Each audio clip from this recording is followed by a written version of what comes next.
NTPC के सभी maths के क्वेश्चन का सॉल्यूशन आप मेरे चैनल पे जाके एनटीपीसी सर्च करके उसमें प्लेलिस्ट है, वहाँ पर देख सकते हैं। बहुत ही अच्छे तरीके से क्वेश्चन का सॉल्यूशन वहाँ पर कराया गया है, तो अच्छे तरीके से उसको रिवाइज कर लीजिए, रिवीजन कर लीजिएगा, क्योंकि क्वेश्चन वहीं से बनेंगे उसी लेवल से। तो बिना किसी देरी के हम अपने ग्रुप डी पर फोकस करते हैं और ग्रुप डी का सॉल्यूशन करते हैं मैथ्स का। तो फर्स्ट क्वेश्चन की तरफ हम यहाँ पर देखते हैं, हमारी स्क्रीन पर है फर्स्ट क्वेश्चन। तो ये क्वेश्चन हमारा बोर्ड मास का होने वाला है, लेकिन इसको करना किस तरीके से वो देखते हैं। देखो, ये सबसे पहले हम डिवाइड वाला साइन वाला सोल्व करेंगे। तो 2 की पावर 3 का मतलब 8 होता है, यानी कि 8 इधर हो जाएगा और 8 चौक 32 हो जाएगा। और 4 की हम 66 से मल्टीप्लाई करेंगे, कितना आ जाएगा, 6 चौक 24 4, 6 चौक 24 2, 26, 264 प्लस 8, 64 में 8 जोड़ेंगे 72 हो जाएगा, नहीं 272, 272 हमारा डी ऑप्शन है, ये हमारा आंसर हो जाएगा।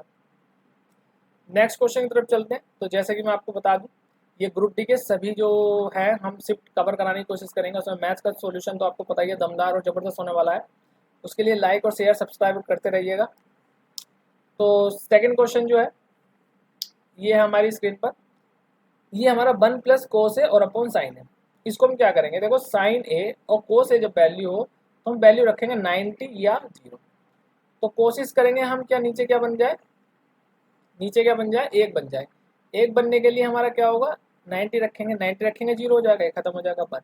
और नीचे 90 रखेंगे तो कितना हो जाएगा 1, तो यानी कि 1 1 ही आएगा हमारा आंसर। ठीक है, तो देखेंगे 1 किस में आ रहा है, साइन है, ये 0 हो जाएगा 1, यानी 1 ये हमारा ऑप्शन नहीं हो गया फर्स्ट। तो अभी ये पक्का नहीं हुआ है कि हाँ ये सही है, हाँ ये हो सकता है।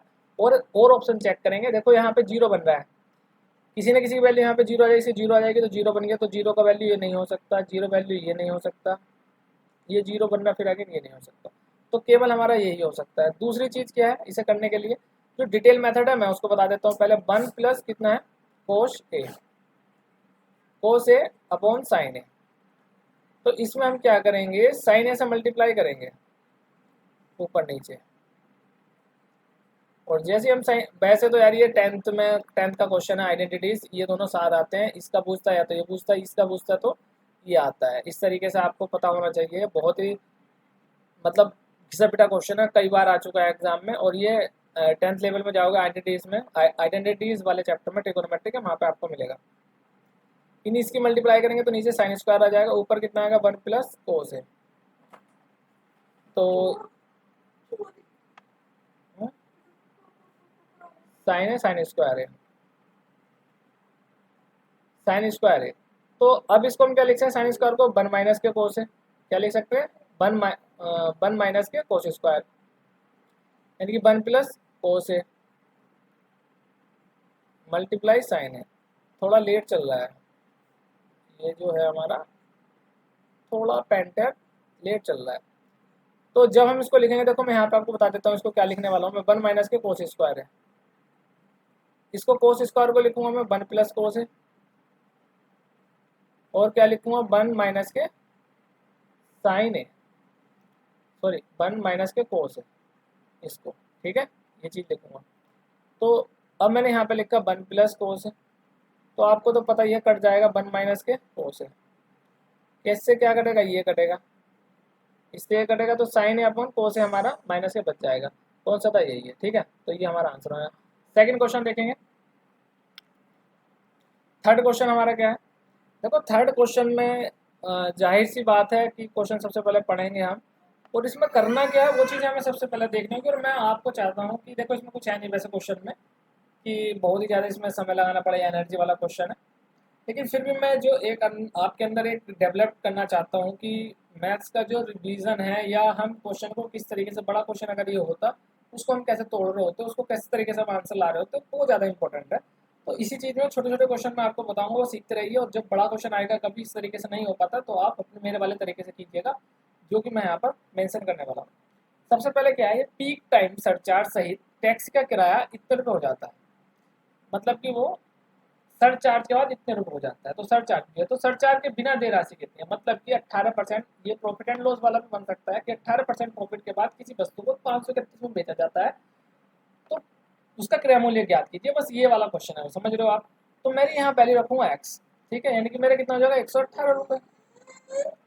अब जैसे 118% होगा ये 531, यानी कि मेरी जो वैल्यू इसको पूछ रहा है ये पूछ रहा है। अब मैंने आपको बताया था यार कि आप इसको किस तरीके से कर सकते हो, इसको किस तरीके से कर सकते हो, आप इसको डिजिटल सम से भी कर सकते हो। इससे अगर आप काटोगे इसको इसको इससे काटोगे तो 45 बार जाएगा, मतलब कि 531 को आप हम अपॉन एफ सी भी कर सकते हैं 1/8। इसको जब काटोगे तो 45 बार जाएगा ये, ठीक है। तो 450 हमारा आंसर आएगा। लेकिन इसको हमें डिजिटल सम से किस तरीके से करना था वो हम देखते हैं। देखो 5 3 8 और 1 9, जैसे ही मैंने बताया 9 बना, आपको बहुत ही कम कोशिश इसमें एफर्ट्स करना था। फिर ये 9 बन रहा है, इसका 8 और 1 7, 8 और 1 9, इसका बन रहा है 10, यानी कि 1। यानी कि इसकी वैल्यू कहीं ना कहीं 9 और ही होगी, क्योंकि 9 में किसी चीज़ की मल्टीप्लाई करेंगे तो भी 9 करेंगे, कोई 9 निकालेंगे, 9 का मल्टीपल निकालेंगे तब भी 9 ही रहेगा। तो यहाँ 9 देखो किसका बन रहा है, केवल 4 5 9 9 इसका बन रहा है। तो ये देखते शायद हम आंसर इसका कर सकते थे, लेकिन ये अगर क्वेश्चन हार्ड नहीं है, आपसे कैलकुलेशन नहीं हो रही है, तो ही ये डिजिटल सम का यूज़ करना। अगर कैलकुलेशन ईजी है तो डिजिटल सम में मत जाना। अगर क्वेश्चन लगता है कि कहीं फंसता है, तो मैं बोलता हूँ बार बार कि डिजिटल सम का यूज़ कीजिए, निकल जाइए वहाँ से। और डिजिटल सम एक चीज़ और है, ना ही तो ये कभी इसमें लगता है अप्रोक्स वाले, मतलब लगभग वाले अगर कहीं आंसर दे रखो तो वहाँ नहीं लगेगा ये, बस इतना समझ लीजिए, ठीक है। तो हम इस तरीके से क्वेश्चन को, ये अगर हमारी कैलकुलेशन हार्ड है, नहीं हो पा रही है हमसे, कम समय में करना है, तो हम कर सकते हैं। तो हम नेक्स्ट क्वेश्चन की तरफ चलते हैं। नेक्स्ट क्वेश्चन हमारे स्क्रीन पर है, क्वेश्चन को पढ़ते हैं, ठीक है। क्वेश्चन हमारा क्या है, रितेश ने 8 घंटे के लिए 60 किलोमीटर। अच्छा, इस वाले क्वेश्चन में तो आपको पता है ना किस तरीके से होगा। 531 है, 118 की वैल्यू किसको, ये कितना है 18, और 100% की वैल्यू पूछी है उसमें। जब हम 18% जोड़ें तो 118% इसको रिप्रेजेंट कर रहा है, तो 100% के ऐसे निकालेंगे, इससे जब काटेंगे तो 4.5, और इससे जब आएगा तो कितना आ जाएगा 100 आ जाएगा। बस इस तरीके से करना था, मतलब कि 450 आ जाएगा, 100 से मल्टीप्लाई करेंगे, बस इतना था। नेक्स्ट क्वेश्चन की तरफ चलते हैं। ये भी देखो किस तरीके से क्वेश्चन करेंगे। रितेश ने 8 घंटे के लिए 60 किलोमीटर प्रति घंटा की गति से गाड़ी चलाई। कुल औसत गति 72 किलोमीटर घंटा हो जाने के लिए अब उसे कितने घंटे के लिए 80 किलोमीटर प्रति घंटे की गाड़ी से चलानी चाहिए। देखो फिर एक क्वेश्चन है, देखते शायद मार्क आपको कर देना था इसमें 12, लेकिन किस तरीके से वो यहाँ पर समझते हैं। सबसे पहले बात, 8 घंटे के लिए 60 किलोमीटर। देखो 7.5% की साधारण ब्याज प्रति वर्ष की दर से निवेश की गई एक राशि 4 वर्ष बाद परिपक्वता पर इतनी हो जाती है। इसमें देखो फिर कितना हो जुड़ा, यानी कि 1 साल में 7.5% है, 4 वर्ष बाद कितनी हो जाएगी आपको पता होना चाहिए, 15 हो जाएगी। और 7.5 2 साल में 15, और 4 साल में 30 हो जाएगी, यानी 30% प्लस 100%। 130% किसको रिप्रेजेंट कर रहा है, 689 रुपये को। निवेश की गई कुल कितनी मूल राशि थी, 100%, अगर हम मान लेते हैं, तो वो हमको करना होगा। तो इसको हम किस तरीके से करेंगे, तो जैसे कि मैंने बताया आपको, 100% हमारी राशि है, हर साल 7.5% ऐड हो रहा है, अगले साल भी 7.5, अगले साल भी 7.5, अगले साल भी 7.5। तो ये आपको मनी मन में करना था, कितना हो गया 15, 15 दूनी 30। तो ये 30% प्लस एवरेज, मतलब कि ब्याज हो गया 4 साल का। और 130% किसको रिप्रेजेंट कर रहा है, 689 को। तो ये 130% यहाँ आ जाएगा। अब इसको हमें क्या करना है, इसको हमें करना है निवेश की गई मूल राशि कितनी है, 100% में तोड़ना है। तो 100% को कैसे तोड़ेंगे, आप इसको सोल्व कर लो। 13 पंजे 65 और 4, 13 पंजे 65 और 3, तो कितना आएगा 39, 13 तिया 39, तो कितना आ जाएगा 5 3 530 रुपये, कितना आ जाएगा 530 रुपये, ठीक है। नेक्स्ट क्वेश्चन की तरफ चलते हैं। देखो इसको हम डिजिटल सम से भी कर सकते हैं यार, ये छोटा क्वेश्चन है, बार बार मैं नहीं बताता। नेक्स्ट क्वेश्चन की तरफ चलते हैं, और भारी आएगा तो डिस्कस कर देंगे। ये वाला हमारा क्वेश्चन है, एक रेखा, इसमें हमारा जो है ये बताना है, एक रेखा की ढलान m का मान ज्ञात कीजिए, find the value of m slope of a line. तो only statement 2 is sufficient, either statement 1 और 2 is sufficient, only statement 1 is sufficient, both statement 1 and second are sufficient, answer D. तो इसमें क्या करना है, हमको विचार करें और तय करें कि निम्न में से कौन सा कथन प्रश्न का उत्तर देने के लिए पर्याप्त है। तो m का मान निकालना है, तो हमको एक कथन स्टेटमेंट 1 स्टेटमेंट 2 दोनों की आवश्यकता है, यानी कि हिंदी में इधर है। तो हाँ, तो m का वैल्यू निकालना है हमको। m के लिए देखो यहाँ तो नहीं निकाल सकते हम, x और y की वैल्यू नहीं, तो ढलान कैसे निकालेंगे, इतने इतने से होकर गुजर रही है, यानी कि x की वैल्यू कितनी आ गई 2, y की वैल्यू इतनी आ गई। अब देखो हम इसमें x की वैल्यू m की वैल्यू निकाल सकते हैं। y क्या रख दूँ मैं यहाँ पे 1, और यहाँ पे x की वैल्यू रख दो 2 2 है, और बराबर के 2 इधर जाए प्लस के 2, 2 माइनस के 1 हो जाएगा और 2 इधर आ जाएगा, यानी कि 1, यानी कि m की वैल्यू अब निकल के आ जाएगी। अब निकल गया, इसका मतलब क्या है, इसके लिए m का मान निकालने के लिए हमें दोनों ही कथन की आवश्यकता है, तो हम कौन सा हमारा आंसर हो जाएगा, कथन 1 और दोनों ही पर्याप्त है। नेक्स्ट क्वेश्चन की तरफ चलते हैं। नेक्स्ट क्वेश्चन हमारा क्या हो जाने वाला है,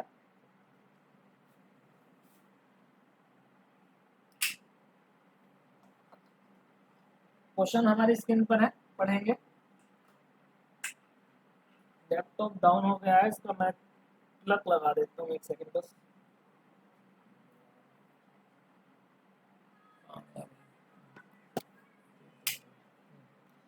तो वह छोटी से छोटी प्राकृत संख्या कौन सी है जिसे 8, 12, 15 या 16 से भाग देने पर शेषफल 7 आता है। देखो वैसे ही मैंने बताया, ये शायद पहले भी आया, एनटीपीसी में भी आया एक दो जगह क्वेश्चन, और मैंने भी इसकी ट्रिक दी है, शॉर्ट ट्रिक, आप शॉर्ट ट्रिक भी देख सकते थे इस क्वेश्चन करने के लिए। अगर कहीं इनका सम 9 बन रहा होता ना, तो हमें कुछ नहीं करना था, 7 घटा के हमें केवल ये देखना था 9 किसका बन रहा है, ठीक। लेकिन अभी यहाँ पे इसमें मुझे नहीं दिख रहा किसी का सम, डिजिटल सम 9 बन रहा है, तो यहाँ से तो ये वाली बात बन गई। लेकिन अभी भी इसमें कौन सा रूल अप्लाई होगा, 7 माइनस करूँगा मैं, 7 करूँगा तो देखो मन ही मन में आपका हो जाएगा 541, 5 दो 250, और करेंगे कितना 607। अब मेरे को यार ये बताइए आप लोग, 8 से और वो संख्या इन सबसे डिविजिबल होगा, ये संख्या से भाग देंगे तो पूरा पूरा जाएगा। अब मुझे बताओ, अगर ये 16 है, 16 के लिए 8 से भी डिविजिबल है, यानी कि 3 अंक लास्ट डिविजिबल होने चाहिए, या 16 से होना चाहिए, या 4 से भी देख सकते हैं, 4 से भी होगी, 8 से भी होगी संख्या, 3 से भी होगी, 5 से भी होगी। तो मुझे बताओ, देखो 5 से ये नहीं हो सकता, ये हो सकता, ये नहीं हो सकता, 3 का 4 का फॉर्मूला लगा होगा तो ये नहीं हो सकता, ये हो सकता, केवल यही कंडीशन हमारी बन रही है 240 जो हो रही है, तो यही हमारा आंसर हो जाने वाला। फर्स्ट क्लिक हमारे माइंड में यही आना चाहिए, इस क्वेश्चन को कभी भी आता है। लेकिन अगर ये सम बूझ लेता, मान ले बूझ लेता, इस अंकों का ढाई का अंक बूझिए, ढाई का अंक बताइए, यानी कि 10 100 का बताइए, सैकड़े वाला एक सैकड़ा बताइए, सैकड़े का, तब हमें क्वेश्चन ये निकालना पड़ता है, तो तब वो देता है। या बूझने लगे कि वो संख्या का सम योगफल ज्ञात कीजिए, तो हमें योगफल में आंसर दिया था 7 4 11 तो 13, है ना, तो 13 हम कर रहे होते हैं, तो वो चीज़ एक प्रॉब्लम में आ जाती है। अगर ये देता तो हमको सोल्व करना पड़ता। सोल्व किस तरीके से करेंगे इसको वो देखते हैं। देखो 8 है, 12 है, 15 है, 16 है। अब हम इसको करेंगे सोल्व। कैसे करेंगे, देखो यार इसको इस तरीके से कर सकते हैं आप, 4 दूनी 8, और देखो 8 अगर इसके टेबल में आ रहा है ना 16 का किसी को, तो उसको काट लेते हैं, उसको लिखने की जरूरत है नहीं। अब 12, 16, 15 का आप ऐसे भी एलसीएम ले सकते हो तो ले लीजिए, नहीं लिया जा रहा तो लिख लीजिए, 4 तिया 12, 15 को ऐसे लिख लीजिए, 4 चौक 16। देखो 3 इसके टेबल में आ रहा है 15 का, तो इसको भी काट दीजिए, 15 चौक 60, 6 चौक 24, 240 है, यानी कि 240 आ गया। हर स्थिति में शेषफल 7 आना चाहिए, 7 जोड़ देंगे, यानी कि 247 हमारा आंसर आ जाएगा। ये इस तरीके से भी कर सकते थे आप डिटेल में जाके, लेकिन डिटेल में जाने का कोई फायदा नहीं है, जब मेरे को डायरेक्ट दिख रहा है, हमको डायरेक्ट दिख रहा है तो डायरेक्ट कीजिएगा। नेक्स्ट क्वेश्चन की तरफ चलते हैं। एक आदमी ने 10 केले, अरे यार ये कौन सा टुकड़े के लिए 8, चलो कोई दिक्कत नहीं है इसको, ये केलों के लिए 10 किलो केले 8 रुपए की दर से केले खरीदे, और उन्हें 8 केले 10 की दर से बेच दिया, तो 90 रुपये लाभ कमाने के लिए उसे कितने केले बेचने होंगे। देखो पता वो यार क्या बोल रहा है, वो ये बोल रहा है 10 केले उसने कितने के बेचे भैया, 8 रुपए के खरीदे हैं यहाँ पर, ये सीपी है हमारा। बेचे कितने हैं उसने, 8 केले कितने के बेचे हैं उसने, 10 रुपए के बेचे हैं। अब अगर मैं इनको केले का वैल्यू सेम कर लूँ, केले की वैल्यू यहाँ पे सेम करता हूँ, तो मैं यहाँ पे 8 से मल्टीप्लाई करूँ, यहाँ पे किससे करूँगा, 10 से करूँगा।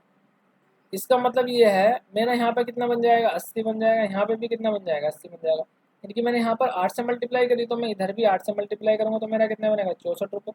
यहाँ से करूँगा 10 की इससे मल्टीप्लाई की तो 100 रुपये, यानी कि 64 रुपये में खरीद के मैंने 80 केले 64 में खरीदे, और 80 केले कितने बेच दिए, 100 में, तो मुझे कितने का लाभ हुआ, 36 रुपये का, 64 और 36 100, यानी कि 80 केले पे मुझे बेचने पर मुझे 36 का लाभ हो रहा है। मेरे को कितना चाहिए, 90 रुपये।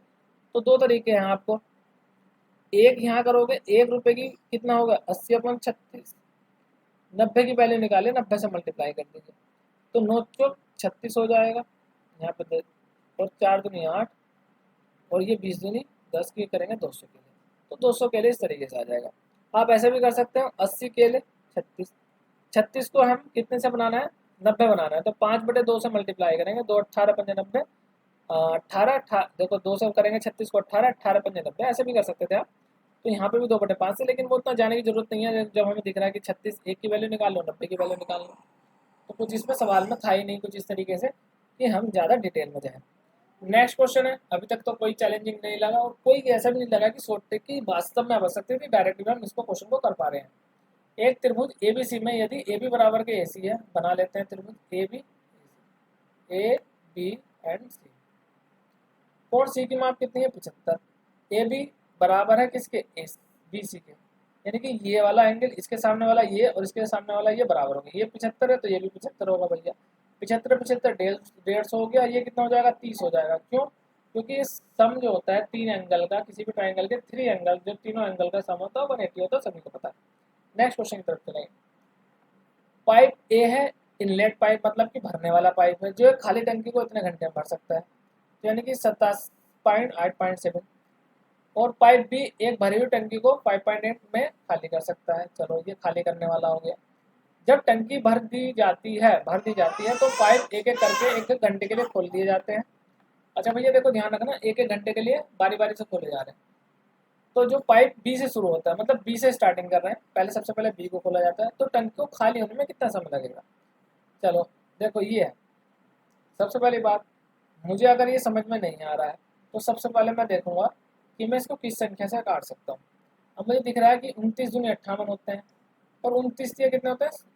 3 होते हैं 57, 19 या 87, 29 दूनी 58। अब आपको ये पता है तो इन दोनों का एलसीएम लिए, जो कॉमन है कॉमन को तो यहाँ लिख दीजिए। मैंने बताया आपको पहले भी, एनटीपीसी के अगर आप सॉल्यूशन देख रहे हो, डायरेक्ट हमेशा देख रहे होंगे वीडियो, जितनी वीडियो मैंने डाली है, तो आप समझ पा रहे होंगे कि मैं क्या बोलना चाह रहा हूँ, क्योंकि मैंने पिछली वीडियो में काफ़ी जिक्र किया है इस चीज़ के लिए कि जो कॉमन चीज़ है उसको यहाँ रख दीजिए। अब ये 3 2 बचा, 3 2 का एलसीएम ले लिया, 3 दूनी 6, 6 यहाँ पर रख लीजिए। ये हमारा टोटल वर्क आ गया। और इसको डेसिमल को गोली मार दीजिए। डेसिमल का कोई यूज़ मत कीजिएगा, कोई इतना बड़े बारी काम है नहीं। तो अब देखो यहाँ पे 3 है, 3 दूनी 6, तो 29 को छोड़ दिए, 3 दूनी 6 होगा, और 2 तिया 6, क्योंकि 6 है तो 2 तिया 6। इस तरीके से हम इसको इस तरीके से कर सकते थे। तो ये हमारा निकल के आ गई, इसकी एफिशिएंसी 2 है और इसकी माइनस की 3, इसकी 3, क्योंकि खाली करने वाला, यानी कि हमेशा टंकी कभी भरी नहीं पाएगी, भरी हुई टंकी भी वो खाली हो जाएगी, दोनों एक साथ काम करेंगे। तो कहने का मतलब ये। अब इसकी इससे मल्टीप्लाई कर लीजिए, आपको काम भी पता लग जाएगा, टोटल आपको निकालना है। तो 6 9 54 का 4, हासिल लगे 5, और 6 दूनी 12 5 17, 174 काम है, 17.4।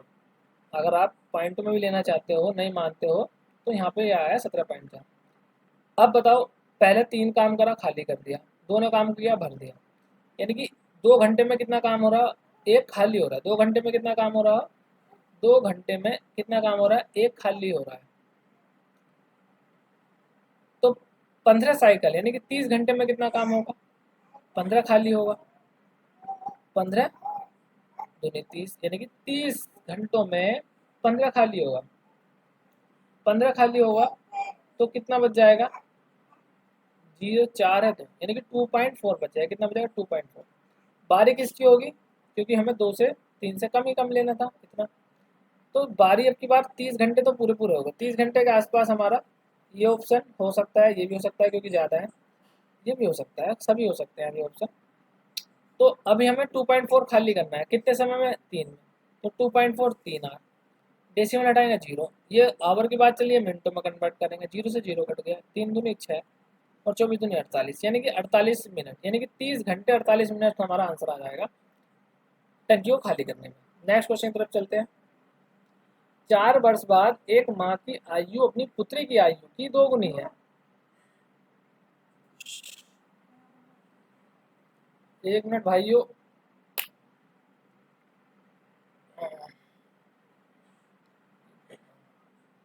कहाँ तक हो गया था हमारा? ये भी हो गया था, ये भी हो गया था, हाँ ये। हाँ तो 4 वर्ष बाद एक माँ की आयु अपनी पुत्री की आयु की 2 गुनी होगी। ठीक, 4 वर्ष बाद बोल रहा है, कितनी होगी? 2:1 होगी। अब बोल रहा है उनकी वर्तमान आयु का योग कितना है? 46 है। तो कुछ नहीं करना, आज बेटी की आयु कितनी होगी, मतलब वर्तमान में बेटी की आयु कितनी होगी? आज जो योग है उनका 46 है। मुझे बताओ 4 वर्ष बाद कितना हो जाएगा? 4 वर्ष बाद माँ के जोड़ेंगे 4 और 4 पुत्री के जोड़ेंगे, यानी कि इसमें 8 जोड़ देंगे 54। तो कितना हो जाएगा? 4 वर्ष बाद दोनों का आयु का योग कितना हो जाएगा? 54। अब उनका रेशियो कितना है? 2:1, यानी कि 3 यूनिट किसको रिप्रेजेंट कर रहा है? 54 को।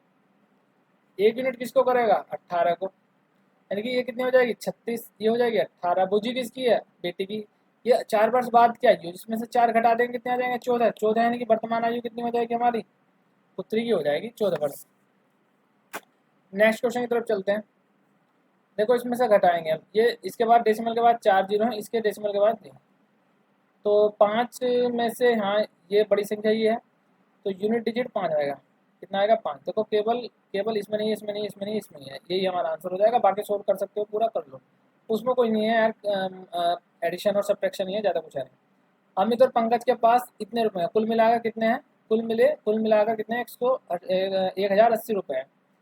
यदि अमित के पास 15/29, यानी कि मैं बोल सकता हूँ अमित के पास, अमित की राशि का 15/29 बराबर पंकज की राशि का 3/5 बराबर है, ऐसे बोल रहा है वो। तो अमित के पास कितनी राशि है, देखो कुछ नहीं करना है इसमें, 3 से 5 काटेंगे 15, 3 पंजे 15, ए और पी, और ये हो जाएगा हमारा ए पी हमारा इधर आ गया, ये हो जाएगा 29 ऊपर पहुंच जाएगा, तो 5 पंजे कितना हो जाएगा 25 हो जाएगा।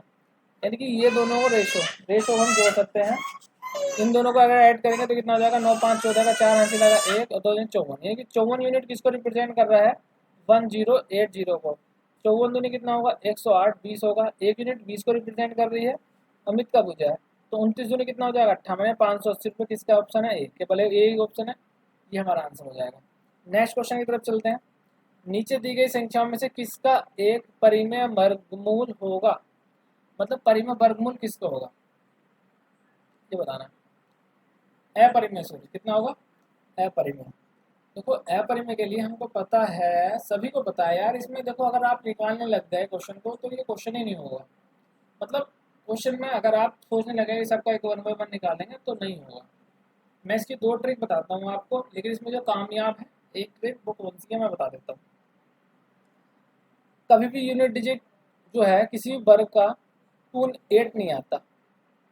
आप अगर करोगे किसका यूनिट डिजिट 1 होगा तो उसका 1 होगा स्क्वायर, 2 करोगे तो आपको पता है 4 होगा, 3 करोगे तो 9 होगा, 4 करोगे तो 6 होगा यूनिट डिजिट, 5 करोगे तो 5 होगा, 6 करोगे तो 6 होगा, ये भी मैंने बताया 6 वाला एक क्वेश्चन आया हुआ था। 7 करोगे तो 9 आएगा, 8 करोगे तो 64 आएगा, 9 करोगे तो 81 आएगा। ये मतलब कहीं आपको एक दिखा नहीं दिखा, 3 दिख रहा है कहीं नहीं दिख रहा है, तो ये 2 दिख रहा है नहीं दिख रहा है, तो ये ऐसे हैं जो अगर लास्ट में यूनिट डिजिट आएंगे तो कोई वर्गमूल उनका निकल ही नहीं सकता, तो ये अपरिमेय होगा, मतलब इरेशनल होगा। तो ये हमारा एक ही ऑप्शन ऐसा है जो नहीं होगा, बाकी सिमेट्री में ले। दूसरा ऑप्शन क्या मैं बताता हूँ आपको, जो मोस्ट प्रोबेबिलिटी चांसेस है। मान लीजिए अगर यहाँ पे क्या हो जाता, यहाँ पे आपका 61 कुछ भी हो सकता था, जैसे मैं बोल रहा हूँ 66, 66 होता है 8 की जगह, तब बोलते हैं यार 6 तो आ जाता, तब तो नहीं लगती है काम ये वाली ट्रिक। तब आपको क्या सोचना था, जो लास्ट के 2 डिजिट है ना, तो उन पे फोकस कीजिए आप, उनको फोकस कीजिए। हमेशा अगर 2 डिजिट है तो वो मोस्ट प्रोबेबिलिटी चांसेस है वो किसी की, देखो ये 69 है, 13 का है, 13 169, तो ये ट्रिक चलती है स्क्वायर निकालने की, तो फिलहाल अभी उसमें नहीं जाएंगे डिटेल में। तो 69 है, देखो दिख रहा है, 84 है, 384 है, पता है किसका होता है 384, ठीक। 66 में हमने किसी का नहीं सुना, लास्ट 2 डिजिट 66 है, 44 है, 12 का 44 होगा, ठीक। तो वो इस तरीके से हम क्वेश्चन कर सकते थे। नेक्स्ट क्वेश्चन की तरफ चलते हैं। एक समकोण त्रिभुज का कर्ण जो है ना इतना मीटर लंबा है, उस त्रिभुज का परिपथ का क्षेत्रफल ज्ञात कीजिए। देखो जैसे ये है हमारा, तो ये जो है ना इसका कर्ण, इसका जो आधा है, जो रेडियस होगी इसकी आधी, अगर ये हाइपोटेनियस है ये वाला इसका, और ये राइट एंगल ट्राइंगल है, तो इसका जो आधा होता है वो ये जो होगी ऐसे ऐसे बनेगी इसकी रेडियस, तो ये सर्कल का ये जो होगा ना ये वाली रेडियस होगी, तो ये कितना है पूरा 14√2, आधा हो जाएगा कितना, आधा करेंगे तो कितना हो जाएगा 7√2, कितना हो जाएगा 7√2, 7√2 यानी कि 7√2, रेडियस कितनी आएगी 7√2, ये इसका भुजा क्षेत्रफल कितना होगा। तो भाई परिपथ का क्षेत्रफल कितना हो करने की कोई जरूरत नहीं है, 10308 इसका आंसर आ जाएगा। कैसा आया मैं बता देता हूँ आपको, पहले भी अगेन मैं बोलूँगा कि मैंने पिछली जो वीडियो अगर आप देख रहे होंगे तो समझ पा रहे होंगे। 7 का हमें याद करना होता है, 7 का कितना होता है 44 रेडियस होगी उसकी, सरकमफ्रेंस होगी सॉरी, अगर रेडियस 7 है तो 44 सरकमफ्रेंस होगी, 154 कितना होगा उसका एरिया होगा। अगर वो जितने टाइम्स हो रहा है, अगर डबल हो रहा है 14, तो यहाँ पे इसका डबल हो जाएगा 88, क्योंकि ये एक सिंगल की बात चलिए, एरिया की बात चलिए तो 4 टाइम्स करते हैं उसका, ठीक है। अगर डबल हो रही है तो ये रेडियस, ये चीज़ें डबल हो रही हैं, तो ये भी रेडियस डबल हो रही है, तो ये भी डबल डबल होगी सरकमफ्रेंस में, क्योंकि कहीं पे भी स्क्वायर नहीं आता अगर आप देखो 2 पाई आर। लेकिन जब हम बात करें 2 pi R square by R square, तो यहाँ पे डबल हो रहा है, तो इसका हम जो जितने टाइम्स हो रहा हो, √2 हो रहा है, तो √2 का डबल कितना होगा, मतलब स्क्वायर करेंगे इसका 2, यानी कि 2 टाइम्स से मल्टीप्लाई होगी, नहीं 154 का कितना हो जाएगा 308। ये इस तरीके से मैं इसलिए बोल रहा हूँ आपको, फिर अगेन कि आपका समय कम लगे, अदरवाइज नहीं तो कुछ करना नहीं है, आपके पास रेडियस है, अच्छे तरीके से आप 22/7 लिखेंगे, इसका स्क्वायर करेंगे, मतलब कि 7√2 करेंगे मल्टीप्लाई 7√2 करेंगे, कर सकते हैं, कोई इशू नहीं है। 7 से 7 कटेगा, √2 से 2 आएगा, 7 की और 2 की इससे करेंगे तो 44 आएगा, और 7 आएगा। आपकी मर्जी है, 4 7 28, 28 करके 11 लिख सकते हो। अब पता है 8, 8 और 2 10 और 2 और 1 3, बताया था 11 की मल्टीप्लाई, बहुत बार से बता चुका हूँ पिछली वीडियो में। तो यहाँ पे आप ऐसे भी कर सकते हो, कोई इशू नहीं है। मेरा कहने का मतलब इतना ही था समझाने का कि आपका समय कम लगे, बस मेरा इतना ही मोटिव था, और कुछ मोटिव नहीं है। नेक्स्ट क्वेश्चन की हम चल सकते हैं, जैसे भी आपको अच्छा लगे वैसा कर लीजिएगा, कोई मतलब नहीं है, आंसर आना चाहिए। अरे हाँ ठीक है, चलो नेक्स्ट क्वेश्चन की तरफ चलते हैं। दूसरा फिर मैंने आपको ये भी बताया था कि इसमें 11 का मल्टीपल हम देख सकते हैं, लेकिन 11 का जैसे हम मल्टीपल देख रहे हैं, तो ये भी 11 का मल्टीपल है, ये भी 11 का मल्टीपल है, और ये भी 11 का मल्टीपल है, ये नहीं है 11 का मल्टीपल। तो बहुत ही ज़बरदस्त शानदार है भैया इनका तरीका, कि 11 का मल्टीपल में सारे दे दिए, लेकिन आप और भी निकाल सकते थे चीज़ों को करके। लेकिन चलिए फिर हम चलते हैं नेक्स्ट क्वेश्चन की तरफ। एक पाइप एक टंकी को 12 घंटे में भर सकता है, गलती से टैंक को खाली करने वाला दूसरा पाइप खुला छोड़ दिया जाता है और टैंक 16 घंटे में भर जाता है। यानी कि एक तो 12 घंटे में भर रहा है, दूसरा 16 घंटे में भर रहा है, यानी कि इसमें खाली करने वाला प्लस है। अगर मैं इसको ए मानूँ तो दूसरा मैं बी मानूँ, तो यानी कि ए प्लस बी जो मेरा काम कर रहे हैं वो 16 घंटे में कर रहे हैं खाली। अब इसका मैं एलसीएम लेता हूँ, 48 आएगा, 12 चौक 48 होगा, 16 थी 48 होगा, मतलब कि इसमें माइनस के बी, यानी कि किसकी है, खाली करने वाला, यानी खाली करने वाले की कितनी रेडियस होगी 1। समझ रहे हो आप, अगर इसकी 4 है और इनकी दोनों की मिलकर 3 है, यानी कि ये खाली करने वाला, तो इसकी 1 होगी माइनस के, तभी तो 3 आएगा। बस, तो खाली करने वाला कितने समय लेगा, अगर दूसरा पाइप खाली करने में कितना समय लेगा, तो 48 घंटे लेगा, 48 से डिवाइड करेंगे, बस 48 इसका आंसर आ जाएगा, घंटे वाला होगा। 48 दिन का तो कोई मतलब नहीं बनता, मिनट का भी कोई मतलब नहीं बनता, घंटे में बात चल रही है, तो ये दोनों तो आपके ऑप्शन वैसे ही कट जाना है, जब दिख रहा है ये चीज़ कॉमन है, तो यही हमारा आंसर होगा। तीन चीज़ें। नेक्स्ट क्वेश्चन पर चलते हैं। ठीक 10 गुणनखंड वाली छोटी सबसे प्राकृतिक संख्या तो कौन सी है। देखो गुणनखंड कैसे निकलते हैं बताओ, देखो ये कितना है 9 चौक 36, यानी कि 3 की पावर 2 और 2 की पावर 2, इसमें एक करेंगे 3 3 जनो, इसके तो गुणनखंड आए 9, तो ये तो होगा नहीं। 4 8 या 24, 8 या 24, 24 को कैसे लिखेंगे 8 या 24, यानी कि 3 की पावर 1 2 की पावर 3, यहाँ पे 4 लिखेंगे फिर 2 लिखेंगे, 4 दूनी 8, मतलब पावर को एक एक बढ़ा देते हैं, पता है आपको। तो गुणनखंडों की संख्या आती है, जैसे कि हमने इसमें निकाला, इसका 3 किया, इसका 3 किया, इन दोनों की मल्टीप्लाई करी 9 है, ऐसी इसकी किया 8, ये भी नहीं है। 16 देखते हैं, देखो 16 में तो ऑलरेडी पहले कितना है, एक ही पावर है, 2 की पावर 4, और 4 को हम बढ़ाएंगे तो कितना हो जाएगा, ये 5 ही होगा, तो इसका मतलब ये तो हो ही नहीं सकता। 48 के हम देखते हैं, 12 चौक 48, 16 के 48, 16 की पावर 3, देखो 16, यानी कि 16 कितना लिखेंगे, 2 की पावर 4 और 3 की पावर 1, और 4 और 1 को हम लिखेंगे, 4 को 5 लिखेंगे और 1 को 2 लिखेंगे, 5 दूनी 10, यानी कि गुणनखंडों की संख्या कितनी है, इसी की 10 है। जब हम देखते हैं तो 10 हमारा आंसर। जब हम देखते हैं कि हमारे 3 ऑप्शन नहीं आ रहे हैं, ये भी नहीं आया, ये भी नहीं आया, ये भी नहीं आया, चौथों को करने की जरूरत नहीं होती है, टिक लगा कर आगे बढ़ना होता है वैसे तो, अगर आप श्योरिटी अच्छे तरीके से कर रहे हो तो। 3 ऑप्शन चेक करो, नहीं होता गोली मारो, चौथा हमारा आंसर होगा, बस बात खत्म हो गई। नेक्स्ट क्वेश्चन की तरफ चलते हैं। निम्नलिखित में से कौन सी एक परिमेय संख्या, परिमेय संख्या का मतलब क्या है, देखो ये परिमेय संख्या मतलब कोई भी एक ऐसे ऐसे नंबर आ जाए, कोई ऐसे नंबर आ जाए, कोई ऐसे नंबर कोई आ जाए, परिमेय से हमको पता है, जिसको हम पी अपॉन क्यू के रूप में लिख सकते हैं। अभी लेकिन पी अपॉन क्यू के रूप में बहुत सारी प्रॉब्लम आ जाती है, किसको लिख सकते हैं किसको नहीं लिख सकते, खैर छोड़िए, उस पर भी हम कभी और बात करेंगे। फिलहाल हम देखते हैं कौन सा नंबर बाहर निकल सकता है, बस वही हमारा परिमेय संख्या होगा। 81 को हम 3 की पावर 4 लिख सकते हैं, और ये पता है ये √4 है, करनी 4, करनी 4 यानी कि 3 की पावर 4, तो 3 के पेड़ बनेंगे, यही हमारा 3 आंसर हो गया, यही हमारा आंसर भी होगा, क्योंकि 3 है। 49 को नहीं लिख सकते हम 4 पार्ट में डिवाइड करके बाहर, 64 को नहीं लिख सकते हम 4 चौक 16, 64, 4 की पावर 3 ही होगी, 2 को फिर ज़्यादा हो जाएंगे, नहीं निकल सकते, 36 भी नहीं निकल सकता बाहर, तो यही हमारा एक आंसर हो गया। 81 को पता ना आप किस तरीके से लिख सकते हो, यानी कि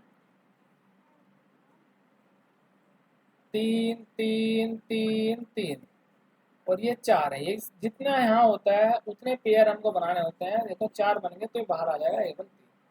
ठीक है, नेक्स्ट क्वेश्चन की तरफ चलते हैं। टाइप एक 1 का कार है, टाइप सेकंड है दूसरा। तो जो बोल रहा है ये वाला जो है ना, कितने गुना है इससे, सेकंड वाले से इतने गुना है। मतलब अगर मैं फर्स्ट की बात करूंगा, ये कितने इतने गुना है, इतने गुना 10 है, इससे 2 से। अगर ये 1 है तो इतने टाइम्स है, बस इतना बोल रहा है। इसको हम करके भी तोड़ सकते हैं, ऐसे करके 0 0 0 0। ठीक है, 25 नंबर 25 अट्ठे 200, और 25 नंबर 225, 25 चौका 100। यानी कि अगर दूसरे वाले की 4 एफिशिएंसी है तो उसकी 9 एफिशिएंसी है, ऐसा बोल रहा है फर्स्ट वाले की।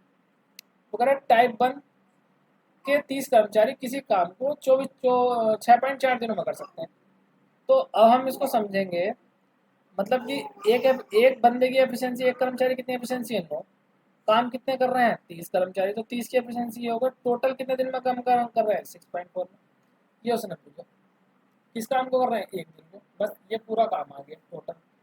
अभी गुणा करने की जरूरत नहीं है। अभी मल्टीप्लाई तब तक रोक के रखते हैं जब तक कि हम क्वेश्चन पहले पूरा नहीं पढ़ लेते हैं। अभी करने की जरूरत नहीं है मल्टीप्लाई, तो नहीं करेंगे। क्या पता हमारा ऐसे काम बन जाए, ऐसा भी हो सकता है। तो मल्टीप्लाई करने से कोई फायदा नहीं है। उसी काम को 4 टाइप 1 वाले मजदूर और टाइप 2 वाले 15 मजदूर को कितने दिन लगे होंगे, बस। अब आपको क्या करना है, देखो मैंने 4 टाइप 1 के 4, टाइप 1 कितना है, एक की 9 है, 4 की कितनी हो जाएगी, 9 चौक कितनी हो जाएगी, 9 चौक 36, 36 एफिशिएंसी होगी। टाइप 2 की एक की 4 है, तो 15 की कितनी हो जाएगी, 15 चौका 60 60। अब टोटल जोड़ूंगा तो कितना हो जाएगा, 96।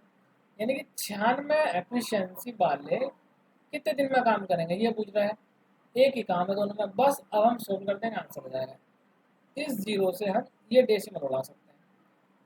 32 दूनी 64 होता है, और 32 के 96 होता है, जहाँ तक मुझे पता है।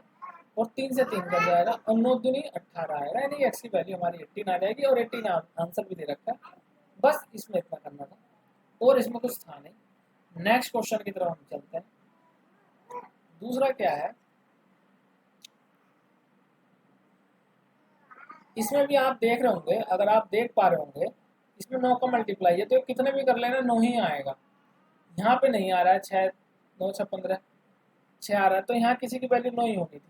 आप ऐसे भी लगा सकते थे, जैसे मैं बताता हूँ आपको समझने के लिए। पर चलिए नेक्स्ट क्वेश्चन की तरफ चलते हैं।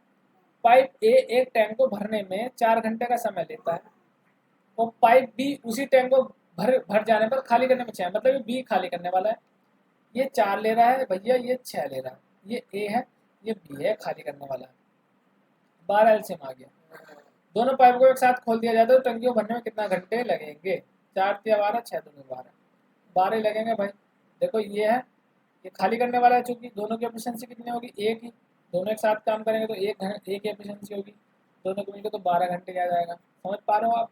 ये तो सबसे इजी क्वेश्चन है, कुछ है नहीं। अच्छा, टाइम एंड वर्क के क्वेश्चन इसमें ज़्यादा आए हैं अभी तक हमारे सामने, देखा जाए तो टाइम एंड वर्क कुछ ज़्यादा आया है। मैत्रेय 10 दिनों के सेल्स ड्राइव के दौरान अपनी यात्रा की देखभाल के लिए कुछ पैसे दिए गए थे। हालांकि उसने अपने प्रवास को 6 दिनों तक और बढ़ा लिया, और परिणाम स्वरूप उसका औसत दैनिक यात्रा भत्ता 45 रुपये कम हो गया। शुरुआत में उसे कितनी राशि स्वीकृत की गई थी। तो देखो ये 16 मतलब कि 16 दिन 45 कम हो रहा है, तो पहले 45 से मल्टीप्लाई करेंगे तो ये हमारा आ जाएगा एक तो आंसर कुछ समथिंग। और फिर इसमें कुछ ऐड भी करना होगा, लेकिन थोड़ा सा हम इसको डिटेल से समझ लेते हैं पहले क्वेश्चन को। मैंने माना मैत्रेय के 10 दिनों के सेल्स ड्राइव के दौरान यात्रा के देखभाल के लिए कुछ पैसे दिए। कुछ पैसों को मैंने कितने मान लिया, ठीक। अब बोल रहा वो 10 दिन का, तो एक दिन का कितना खर्चा हो गया मेरा, इतना रुपया खर्चा हो गया। अब उसने अपने प्रवास को 6 दिनों तक और बढ़ाना पड़ा। कितना बढ़ाना पड़ा, 6 दिनों तक और बढ़ाना पड़ा। जब 6 दिनों तक और बढ़ाना पड़ा, तो उसका औसत जो है भत्ता कितना हो गया, 45 दिन कम हो गया। तो शुरुआत में उसे कितनी राशि स्वीकृत की गई थी।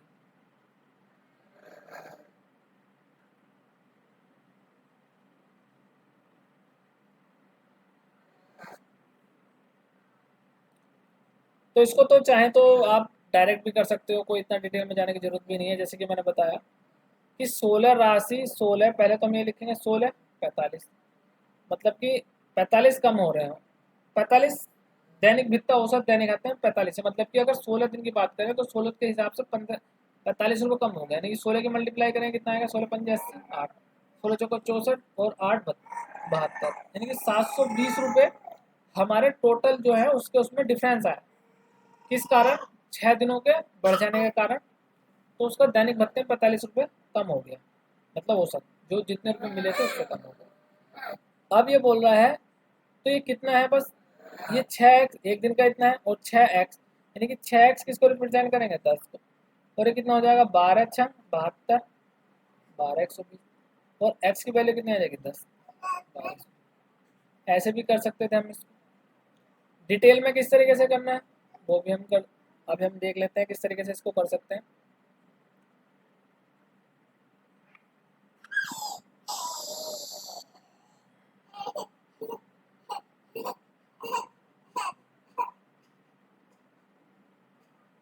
चलिए फिलहाल अभी तो ये तरीका मेरे को भी ज़्यादा क्लियरिटी आ रही है इसमें, डिटेल मेथड का कुछ इतना वैसे है नहीं इसमें, इशू डायरेक्ट हो रहा है तो कर लीजिएगा, बाकी डिटेल भी देखते हैं इसका।